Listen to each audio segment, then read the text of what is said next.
Assalamualaikum warahmatullahi wabarakatuh. Innal hamdalillah nasta'inuhu wa nastaghfiruh wa na'udzu billahi min shururi anfusina wa sayyiati a'malina. May yahdihillahu fala mudilla lahu wa may yudlil fala hadiya lahu. Asyhadu an la ilaha illallah wahdahu la syarika lahu wa asyhadu anna Muhammadan 'abduhu wa rasuluhu la nabiyya ba'dahu. Amma ba'd, bi'idznillah ta'ala kita akan membahas kitab Kifayatul Akhyar dalam fiqh Syafi'i, masih di masalah berkaitan dengan salat, terutama sekali lebih spesifik kita akan bahas membahas tentang menutup aurat dengan pakaian yang suci dalam salat. Dikatakan dalam subjudulnya wasatrul aurati bilibasin tahirin wal wukufu ala makanin tahir. Di antara syarat sah salat yaitu satrul aurah, menutup aurat, dan bilibasin tahir, dengan pakaian yang suci, bukan pakaian yang najis. Maka kalau pakaian yang dipakai itu mengandung najis atau terkena najis, maka dia tidak sah salatnya. Ya, tidak sah salatnya. Tadi saya bilang pakaian itu mengandung najis atau terkena najis. Ini dua hal yang berbeda. Pakaian yang mengandung najis itu berarti dari zat atau materi yang memang zatnya najis. Adapun pakaian yang terkena najis, asal dari pakaiannya itu suci namun terkena najis, yaitu dibedakan. Seperti apa pakaian yang mengandung najis? Misal pakaian itu dari kulit anjing, sebagaimana sepakat dalam mazhab Syafi'i itu najis secara zat. Dan dalam mazhab Syafi'i pakaian atau kulit binatang yang haram dimakan dan telah disamak, kulitnya suci dalam mazhab Syafi'i. Misal kulit buaya, kulit beruang, kulit ular, ya. Maka ini dalam mazhab Syafi'i tidak dianggap najis. Walaupun wallahu alam, pendapat yang saya lebih condong padanya mengatakan bahwasanya kulit-kulit binatang yang tidak boleh dimakan dagingnya walaupun disamak maka najis secara zat, karena itu tetap bagian dari bangkai. Ya, bagian dari bangkai dan tidak ada pemaafan karena memang asalnya tidak boleh dimanfaatkan karena haram dimakan. Maka yang sahih adalah najis. Adapun kulit bangkai dari binatang yang boleh dimakan, aslinya tadi boleh dimakan, namun matinya karena membangkai.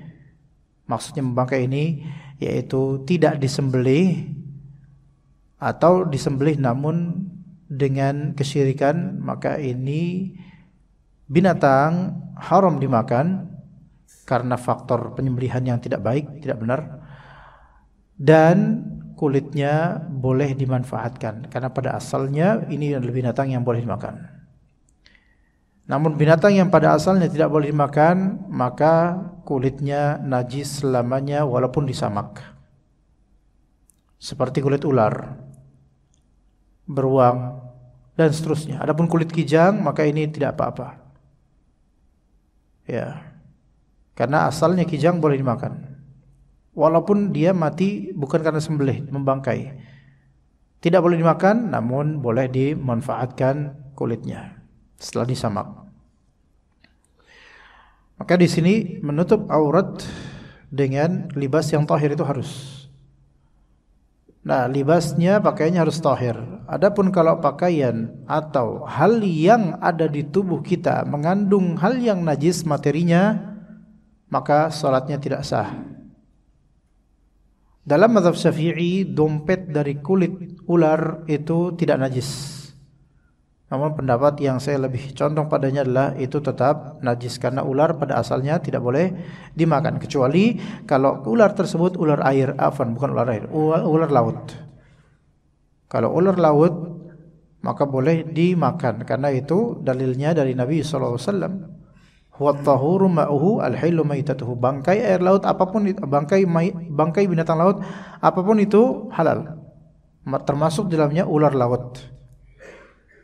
Ya, dan ular laut berbisa tinggi, bahkan lebih berbisa dari umumnya ular darat. Dan ular laut ini dia memiliki bentuk yang ada perbedaan, seperti beberapa bagian ada siripnya misalnya, namun tetap ular laut. Dan biasanya ular laut itu mirip dengan beberapa spesies ular darat seperti ular welang atau ular weling.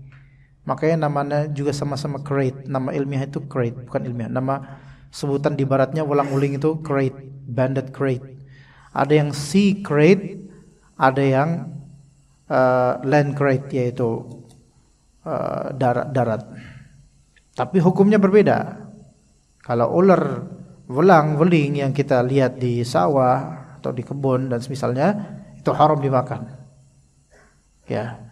Kalau misalnya ular yang serupa coraknya tapi dia ular laut, maka halal dimakan. Ya. Nah, kalau misalnya menyamak, ngambil ular laut disamak kulitnya dijadikan dompet misalnya atau perhiasan atau semisalnya, sah enggak sholatnya? Sholatnya sah. Karena apa? Karena ini berasal dari binatang yang halal dimakan pada asalnya. Ya begitu. Dan binatang air atau laut tidak wajib disembelih. Makanya antum lihat ikan-ikan enggak ada yang disembelih. Ditaruh di tempat es dan semisalnya mati, dan dengan cara seperti itu enggak masalah. Ya. Baik. Kemudian wal wuqufu ala makanin tahir, dan seseorang yang salat itu harus berdiri di tempat yang suci. Tidak boleh tempat tersebut terkontaminasi oleh najis atau memang aslinya zatnya najis di tempat itu. Misalnya karpet yang terbuat dari kulit babi atau bulu babi atau kulit anjing dalam mazhab Syafi'i. Ya, maka enggak boleh. Ya. Barometernya apa sih? Ya, barometernya apa? Tempat itu.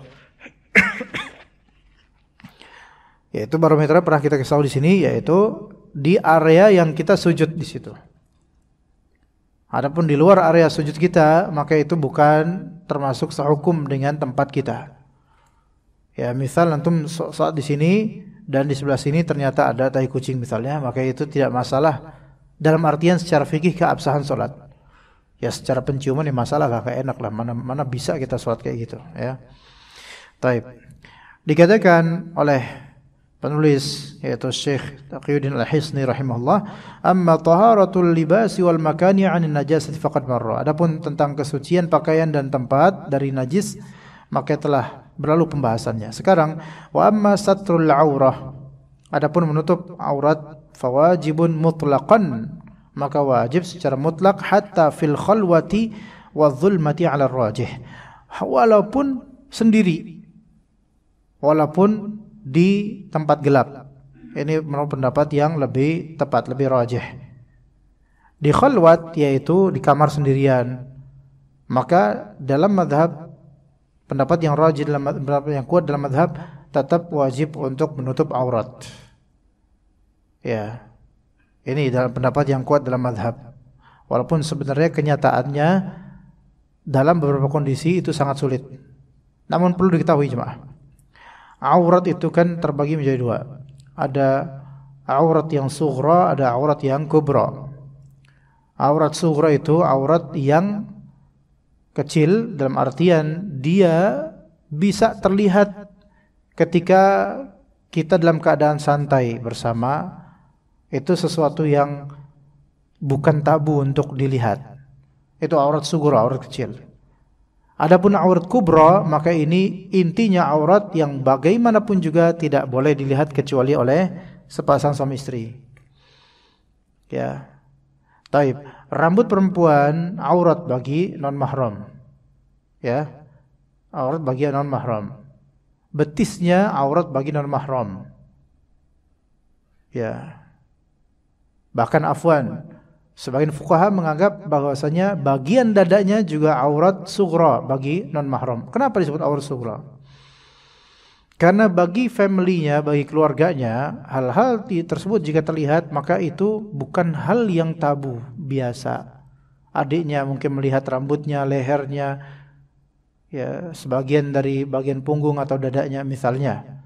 Tapi wallahu alam bagian dada itu tentu bukan sebaiknya tidak dikategorikan aurat sughra ya, melainkan aurat yang kubra besar.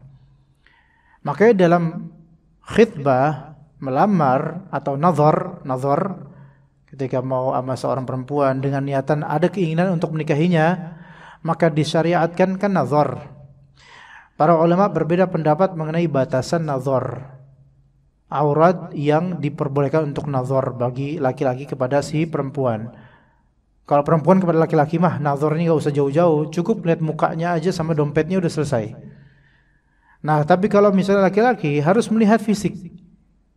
Ada seorang sahabat Nabi radhiyallahu anhu yang mau nikah, kemudian Nabi SAW bertanya, apakah engkau telah melihat dia? Kata Nabi kepada sahabat itu. Belum ya Rasulullah, udah saya tawakal aja lah, gampang nanti. La, anzur ilaiha. Ya, lihatlah dia, nazar, lihat dia. Sesungguhnya itu lebih membuat kamu nanti harmonis di kedepan harinya. Maka nazar itu merupakan sunnah, dianjurkan ketika memang pengen menikahinya. Adapun kalau enggak ada niatan menikahinya, maka ini bukan nazar, namanya jelalatan. Nah, ini beda. Nah, sekarang nazar para ulama beda-beda batasannya. Sebagian ulama mengatakan bahwa nazar itu, ini kok jadi fikih nikah ini. Tapi enggak apa-apa ya, kan tentang aurat ya. Mungkin ada yang terprovokasi kemudian untuk mau nikah, silakan. Wajah dan kedua kafain saja. Sebagian ulama berpendapat seperti itu. Wajah dan kedua telapak tangan. Karena apa kata mereka? Dua ini common itu apa Indonesianya? Umum ya. Ketika di keluarga ini juga biasa dilihat wajah dan kedua. Dan alasan keduanya wajah dan telapak tangan itu sudah menjadi representatif untuk kemolekan sisa tubuhnya yang lain. Ya begitu. Anda bisa menilai dari wajahnya dan tangannya. Namun sebagian fuqaha, dan ini yang lebih sahih, bahwasanya bagian yang biasa tampak di keluarganya maka itu boleh dilihat oleh si penazar itu. Ya, semangat Pak Dodo, semangat. Ya. Nah, apa itu? Rambut. Majuan Pak, majuan terus. Iya, majuan sampai dekat ini insyaallah memperkuat azam ya. Minimal berkhayal dulu lah. Nah, rambut ya termasuk rambut ya, telinga ya, kemudian chin, dagu ke bawah, leher. Dan kemudian tangan sampai sebegini, ini kan umum. Ya. Dan kemudian bagian kaki, betis. Dah sampai situ. Lebih dari itu kebangetan. Tapi itu pun dengan izin si perempuan. Kalau si perempuan enggak mengizinkan, maka laki-laki calon ini enggak bisa memaksa. Ya. Kalau bilang, pokoknya saya harus ngeliat betis kamu. Saya khawatir kamu nanti orang gunung gede betisnya, saya enggak mau nanti. Kata perempuan, enggak mau. Ya udah kata saya, kalau enggak mau memperlihatkan betis kamu, aku tidak akan menikahimu gitu misalnya. Kata ceweknya gimana? Ya udah, masih banyak stok lain gitu misalnya. Nah, jadi itu boleh. Tapi dengan keridhaan dari si perempuan itu untuk memperlihatkannya, dan itu di majelis. Kalau yang di majelis, maksudnya di majelis bukan di majelis taklim, tapi di keluarga bersama mahram, walinya atau mahramnya. Ya. Begitu. Bukan please send me your pics misalnya. No pics hoax misalnya. Ya enggak bisa gitu. Ya.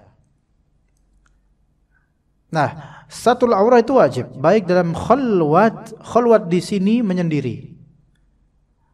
Ya, namun dalam beberapa konteks walaupun menyendiri kadang agak susah, seperti lagi tidur, lagi apa ya.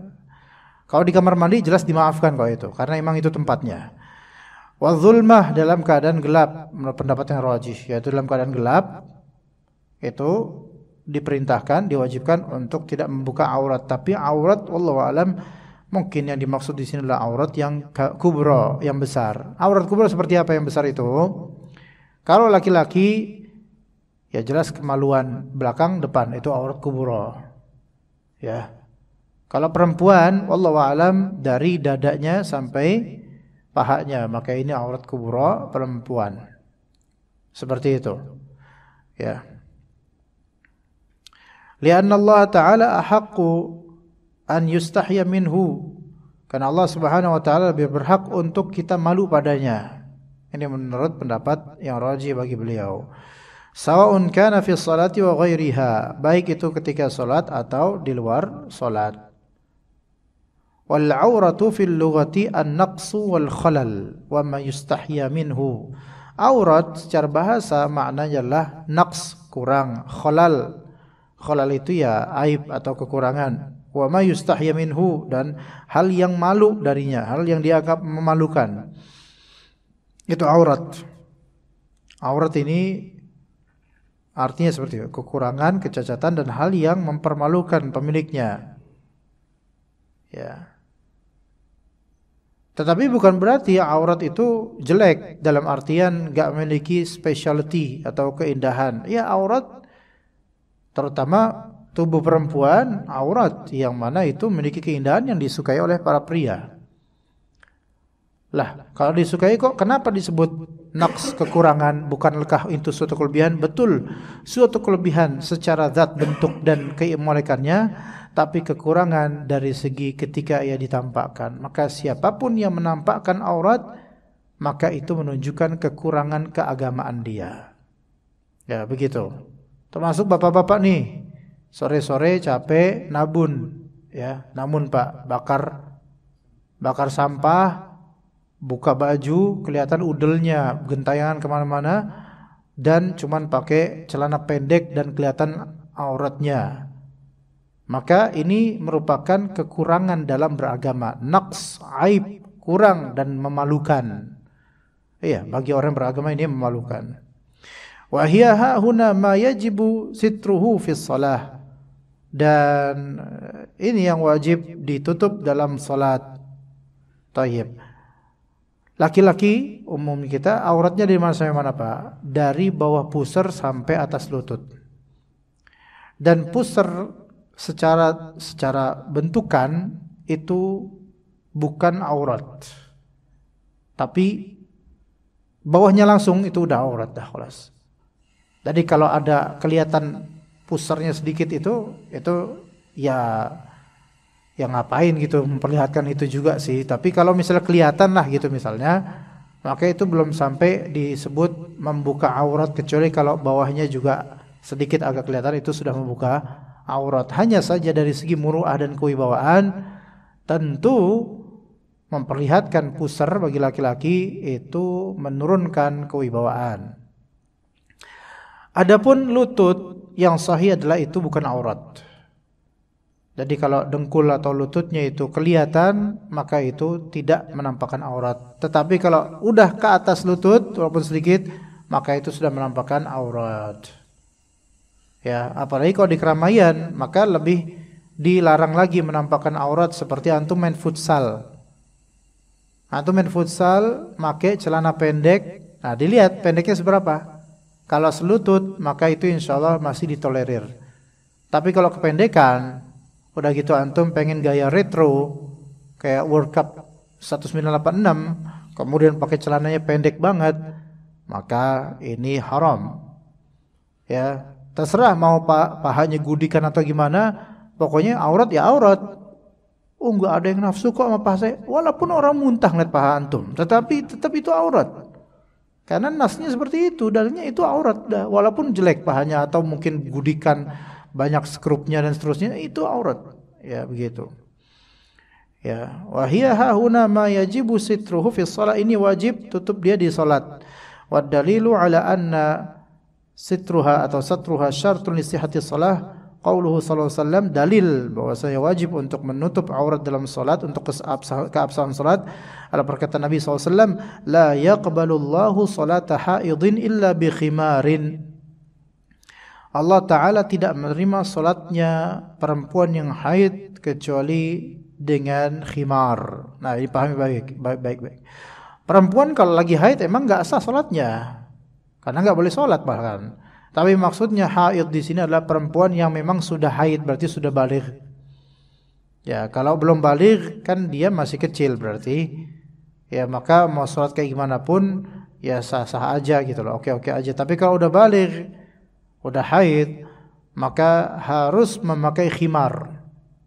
Perempuan ini harus memakai khimar, yaitu jilbab. Sebagaimana ibu-ibu kan pakai apa namanya, kerudung apa ya gitu. Mukena ya, mukena. Tapi tidak boleh pakai cadar. Ya.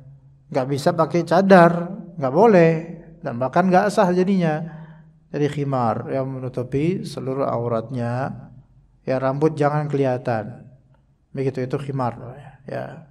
Kalau cadar malah enggak boleh. Ya, telapak tangan ditutup, kaki ditutup. Wal muradu bil haidhi al baligh. Maksudnya perempuan haid di sini adalah perempuan yang baligh. Wal ijma'u mun'aqidun 'ala dzalika 'indal qudrah. Ijma', konsensus, kesepakatan ulama itu terjadi bahwasanya salat yang membuka aurat, salat orang yang membuka aurat itu tidak sah selama masih mampu menutup aurat. Selama masih mampu menutup aurat. Nah, ini penting. Fa in ajiza 'anis sutrati shalla 'uryanan wa la i'adata 'alaihi 'ala rajih. Kalau dia enggak mampu untuk menutup auratnya, maka dia sok silakan salat telanjang atau kebuka auratnya, dan tidak perlu untuk mengulang nanti ketika sudah dapat pakaian yang layak sesuai dengan pandangan yang rajih. Paham jemaah? Misal antum pulang kampung kemudian bertamasya di sungai liar. Terus antum mandi di sungai, ya, ternyata baju antum ada yang nyuri, misal. Ya. Dan bentar lagi lewat waktu sholat. Ya, bentar lagi nih. Misalnya udah sore, kalau balik ke rumah, pakaian dicuri, tinggal celana pendek atau celana dalam, misal. Ya. Nah, di sini bisa enggak antum nutup aurat? Enggak ada pakaian lagi, khalas. Enggak bisa. Mau pakai daun pisang? Enggak bisa. Dijahit pakai apa? Susah, enggak bisa. Maka hendaklah apa? Karena enggak bisa menutup aurat, salatlah uryanan, yaitu dalam kondisi telanjang kayak gitu. Terus pulang dalam keadaan seperti itu, baru ketemu pakaian. Apakah harus mengulang salatnya? Tidak mengulang salatnya. Li'annahu 'udhrun 'am, karena ini uzur yang umum. Taib. Falau aujabna al-i'adata la syaqqa. Kalau misalnya kita wajibkan untuk mengulang, maka ini akan menyulitkan. Thumma syartu sutrati an tamna'a launal basharati sawa'an kana min thiyabin aw juludin aw warqin aw hashisin wa nahwi dzalik hatta tin wal ma'il kadir. Taib. Di sini dikatakan syarat penutupan aurat ini juga ada syaratnya, yaitu kain yang menutup juga ada syaratnya. Kain yang mencegah timbulnya warna kulit. Kain yang mencegah terlihatnya warna kulit. Ya. Baik itu pakaian atau kain atau kulit atau mungkin dari tumbuh-tumbuhan pakaian itu, pokoknya harus menutupi kulit. Harus menutupi warna asli kulit. Kalau dia pakai pakaian yang sangat tipis, walau tidak ketat, tapi sangat tipis, sehingga ketika nempel di kulit kelihatan kulitnya, maka ini belum disebut menutup aurat. Laki-laki kayaknya nggak ada kayak gitu. Biasanya perempuan pakai gaun atau pakaian yang mana itu sangat tipis, ya, sangat tipis. Nah, sangat tipisnya ini membuat kalau diterang kayak gini, dia kelihatan pahanya, minimal warna kulitnya kelihatan. Maka ini tidak disebut menutup aurat, tidak. Stocking yang terlihat warna kulitnya, tidak disebut menutup aurat. Ya, tidak disebut menutup aurat. Nah, begitu juga dikatakan طيب ولا يكفي الثوب الرقيق مثل غزل البنات ونحوه لأنه لا يمنع لون البشرة. Al-muhim di sini tidak cukup memakai thawb yang raqiq, pakaian yang tipis seperti biasa buat perempuan, ya. Karena itu tidak mencegah terlihatnya warna kulit. Bagaimana dengan pakaian ketat? Ya, pakaian ketat. Kalau pakaian ketat, pakaian ketat ada berapa macam ya? Kalau pakaian ketat itu membuat terlihat warna kulit auratnya, maka jelas ini tidak sah salatnya. Tapi kalau dia pakai daleman, terus pakai pakaian ketat, namun saking ketatnya lekuk tubuh auratnya tampak, maka ini juga tidak disebut menutup aurat. Ya gitu ya. Sebagian bapak-bapak nih, ada beberapa bapak yang mungkin kurang waspada ya, apalagi yang badannya besar biasanya, itu pakai celana, ya. Pas sujud kelihatan belahan belakangnya. Nah itu ada seperti itu. Itu sangat mengganggu orang yang di belakangnya sehingga salfok, ya, bingung mau sujud, tapi kok ini jadi kepikirannya tuh, dan dosa kok nggak enak banget ya, dia kata dia. Dosa kok nggak ada nikmat-nikmatnya, dosa ngeliat auratnya dia, tapi nggak ada nikmat-nikmatnya, malah jijik ngeliat ya. Nah, ini sah nggak salat orang ini? Dilihat, bapak-bapak nih biasanya nih, kok anak-anak sih biasanya malah lebih rapih kadang-kadang. Ya, bapak-bapak yang kayak gini, kalau dia muqassir, terbiasa dengan itu dan udah pernah dikasih tahu, namun dia memang enggak mewaspadai itu, maka khawatirnya selama ini enggak sah salatnya karena dia memang meremehkan. Beda kalau cuma sekali, 2 kali seumur hidup atau 3 kali yang memang dia enggak tahu. Kalau itu terjadi pada dirinya, yaitu ketika dia sujud, mungkin kaosnya itu terlalu pendek, kelihatan gitu kan. Nah, musibah deh bagian di belakangnya gitu kan. Kalau sekali-kali, maka kalau dia nggak tahu, maka dimaafkan mudah-mudahan. Karena dia nggak tahu. Dia udah berusaha dan dia nggak tahu kalau ternyata itu kelihatan. Ya. Namun bagi orang yang di belakangnya, ingetin. Tapi bukan pas sholat, ingetin. Ya. Ingetinnya kapan? Maksudnya ingetin dengan lisan gitu loh. Setelah sholat, Pak, maaf Pak, tadi kelihatan auratnya Pak.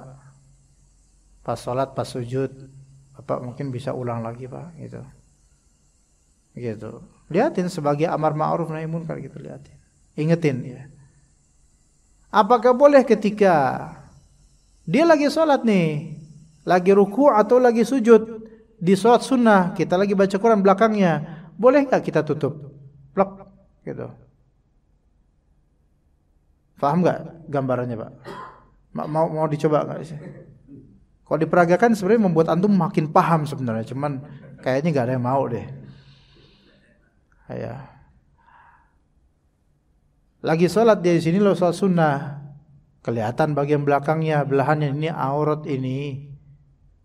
Aduh, gimana masa didiemin? Boleh nggak antum mengingatkan dia atau menutupi auratnya, blok gitu, dengan misalnya taruh tisu, blok gitu, atau taruh anduk, blok gitu. Boleh nggak? Boleh. Urusan dia nanti marah apa enggak, urusan nanti. Yang penting sholatnya sah gitu loh. Pas selesai sholat, Mas ngapain Mas? Belakang saya kok diapain nih? Antum bila jawaban apa? Sebut nama ana jemaah.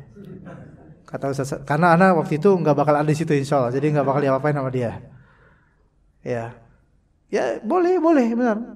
Taib, bagaimana kalau antum lagi sholat, dia lagi sholat, antum di belakangnya, boleh nggak antum ingetin gitu loh, ingetin belakangnya gitu loh. isyarat dengan tangan gitu, boleh. Karena ini untuk kemaslahatan sholat dia juga, maka boleh. Lah kita nih ada anak kecil berisik, lah kita boleh kok ini anak ini mau pergi gini kita giniin, boleh dengan isyarat, tapi secukupnya, jangan brutal. Ya, gampar-gamparin atu-atu terus dicemes ya. Ya itu orang yang belakang kita ini aja, tepok aja bagian belakangnya, apa bagian yang mungkin enggak membuat dia tersinggung banget, kita ingetin gitu loh. Tek gitu kan. Gitu. Sebagai nasihat buat dia bahwasanya auratnya kelihatan. Mungkin habis itu dia langsung benahin gitu kan. Gitu. Tapi itu dalam kondisi sekali aja, Pak. Jangan terus-terusan setiap dia ruku, setiap itu mesti kita tepuk dia. Itu setelah salat saya yakin berantem itu. Taib. Kenapa enggak selesai ini kajian ini? Taib. Mana tadi kalimatnya? Nah, dikatakan walau sebentar. Ini saya tersesat di kalimat-kalimat ini. Saya mau nyari lagi kalimat terakhir tadi. Taib. Walau lam yajid illa thawban najisan wala yajid ma'an yaghsiluhu bih. Gimana kalau dia itu enggak menemukan kecuali satu pakaian tapi najis, dan dia tidak menemukan air untuk mencuci pakaian tersebut, enggak ada air. Ya. Gimana? Jadi kasusnya antum mungkin lagi safar kemana gitu atau di desa, pakaian antum terkena najis nih. Ya, dan itu yang menutupi aurat antum, celana misalnya, kena najis, ya, atau misal antum lagi jalan, tiba-tiba antum jatuh, kemudian bagian paha antum celananya kena tai kucing misalnya, ya baunya minta ampun, dan enggak ada air untuk mencucinya, ya, dan ini udah waktu sholat sampai menjelang berakhirnya waktu sholat, enggak ada air mencucinya, dan ini pakaian najis. Maka dalam mazhab Syafi'i ada dua pendapat. Pendapat pertama, hendaklah dia sholat dalam keadaan membuka celana itu, telanjang uryanan annahu yusalli uryanan wala i'adata alaih. Pendapat pertama, dia buka tuh celana, enggak apa-apa dah sholat dengan terbuka auratnya itu, pahanya itu. Dan nanti ketika udah dapat air, dia enggak harus ulang karena sholat tadi sah. Itu pendapat pertama. Pendapat kedua, yusalli fihi wa yu'ida. Pendapat kedua, dia salat dengan keadaan ya bernajis seperti itu dan dia ulang nanti ketika udah dapat bahan untuk mencuci ya. Wallahu alam, yang pertama yang lebih sahih. Wallahu alam, yang lebih tepat seperti yang pertama, yaitu dia yang penting jangan ada berlaku najis di tubuhnya ketika salat walaupun dia dalam keadaan membuka aurat. Karena di sini dalam mazhab Syafi'i, wallahu alam, lebih dimenangkan tidak bernajis dibandingkan menutup aurat. Ya. Dan dalam mazhab Hanbali yang paling pertama syarat sah salat itu adalah dukhulul waqt, yang paling pertama masuk waktu dulu. Itu yang paling diutamakan. Yang kedua baru nutup aurat, yang ketiga yang kedua baru terhindar dari najis, yang ketiga baru nutup aurat. Artinya dengan level-level ini adalah yang paling utama adalah masuk waktu. Maksudnya, di antara contohnya, ketika memprioritaskan masuk waktu. Kalau waktu udah mepet bentar lagi habis, dalam keadaan apapun antum saat itu, maka wajib sholat. Gitu loh. Walaupun dalam keadaan junub sekalipun. Kalau waktu udah mau habis, nggak ada air, nggak ada tayamum, lagi junub, maka wajib sholat dalam keadaan apapun antum itu. Hatta ketika itu antum telanjang. Misalnya seseorang dirampok di tengah jalan dan diasingkan dia di tengah hutan. Sampai dilucutin semua pakaiannya karena branded semua pakaiannya. Tinggal GT-man-nya doang. Nah kemudian gimana kalau misalnya dia mau sholat? Udah mau habis nih waktunya nih. Ya udah mau habis waktunya. Sholat dalam keadaan seperti itu. Nggak harus dia nyari daun pisang atau enggak bisa. Malah enggak, gimana caranya untuk pakai daun pisang ketika sholat? Lepas-lepas juga kan, ya diketawain sama binatang nanti. Jadi udah Dia kayak gitu aja, udah sholat. Yang penting dukhul waqt, masuk waktunya, enggak di luar waktunya. Itu yang paling penting. Kayak antum di kereta jemaah, di kereta, ya misalnya naik kereta waktu subuh, baru sampai Jatinegara. Jatinegara boleh turun enggak sih sekarang Jatinegara? Masih boleh kan? Ya. Mungkin lebih dekat ke rumah antum Jatinegara turun ya dari Jawa gitu, Jatinegara turun tapi baru jam 6 atau baru jam setengah 7 itu baru sampai Jatinegara. Antum dalam keadaan junub, pas di malam di kereta tidur, mimpi yang indah, kemudian ternyata antum junub. Antum udah cek, wah junub nih. Mandi nggak bisa karena persediaan air nggak seberapa. Udah gitu mandi di kereta susah, ya. Andukannya juga susah, airnya nggak seberapa itu Pak, ya kan? Ini gimana ya gitu? Tayamum nggak ada debunya, nggak persiapan ngumpulin debu tadi nggak ada, ya kan? Mau gimana? Sementara udah jam 5 nih, jam setengah 6 nih, bentar lagi habis waktu subuh. Nggak boleh antum niatin, nantilah di Jatinegara, kan ada musolanya tuh stasiun. Nggak boleh kayak gitu. Antum sholat di atas kereta. Hah? Iya, karena junub. Niatnya sholat karena junub. Allahu Akbar. Apakah? Tapi nggak tayamum nih, karena nggak ada debu. Dan antum minta debu sama orang, nggak ada. Minta debu sama orang dikasih apa? Nggak tahu dah. Debu dari mana gitu kan? Abu rokok bukan debu itu. Debu kan tanah, nggak ada orang rokok pakai tanah. Gimana? Bisa sih turun sebentar bisa. Iya. Iya itu kan turun sebentar berarti kan lagi nyampe di daerah Karawang paling itu ya, turun sebentar, ya udah bisa tuh sholat insyaallah di tempat. Ya keretanya los sudah ya. Ya dia udah sholat, Allahu Akbar ya. Assalamualaikum warahmatullahi wabarakatuh. Selesai. Salat subuh sah enggak? Sah karena darurat. Sah karena darurat. Namun nanti mandi junub enggak? Ya mandi junub lah nantinya. Pas sampai Jatinegara, fadhol mau mandi junub di Jatinegara silahkan. Di WC-nya di kamar mandinya boleh, mau mandi junub di hotel atau di rumah juga boleh. Yang penting tadi dia sudah sholat subuh pada waktunya walaupun tidak dalam keadaan bersuci karena darurat masuk waktu. Enggak boleh, enggak bisa, enggak sah antum sholat. Oh saya qodhoah nanti habis selesai subuh. Salah antum, salah, enggak bisa gitu. Ya, bahkan sebagian ulama mengatakan meninggalkan sholat dengan sengaja di luar waktu itu tidak ada qodhonya sholat itu. Iya, Syekhul Islam Ibnu Taimiyah berpendapat seperti itu. Walaupun jumhur mengatakan meninggalkan sholat harus diqodho. Tapi ini kan dalam konteks dia itu sebenarnya tuh boleh sholat ketika itu dalam keadaan darurat. Iya begitu. Ya boleh sholat. Nah kan tidak boleh dia meniatkan sholat nanti jam 7 ada di rumah, jam 8 di rumah, kan saya lagi junub gitu. Enggak. Antum walaupun lagi junub jangan keluar dari waktunya. Begitu. Ya sholat lainnya juga anak kontekskan sholat subuh karena ini yang paling sering terjadi pada beberapa orang. Di sholat lain, di ini lain juga gitu.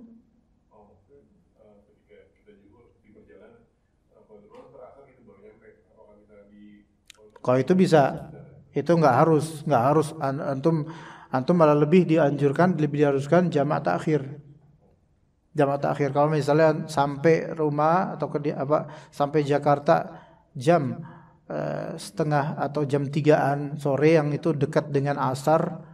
Terus entar aja lah di jamak takhir. Saya mandi junub dulu gitu nanti. Maka itu boleh. Gimana? Lebih arah subuh aja untuk menjaga waktunya. Ya kalau subuh kan memang kan mepet. Waktunya cuma 1,5 jam atau 1 jam. Kalau sholat seperti zuhur dan asar itu masih ada keluangan waktu. Maghrib Indonesia masih ada keluangan waktu. Udah selesai kalau gitu. Kita nggak bisa jamak takhir ini udah jam 1 soalnya. Ya kita cukup sampai sini insyaallah. Jazakumullahu khairal jazaa. Sallallahu ala nabiyyina Muhammad wa ala alihi wa sahbihi ajma'in. Subhanakallahumma bihamdika asyhadu an la ilaha illa anta astaghfiruka wa atubu ilaik. Wassalamu alaikum warahmatullahi wabarakatuh.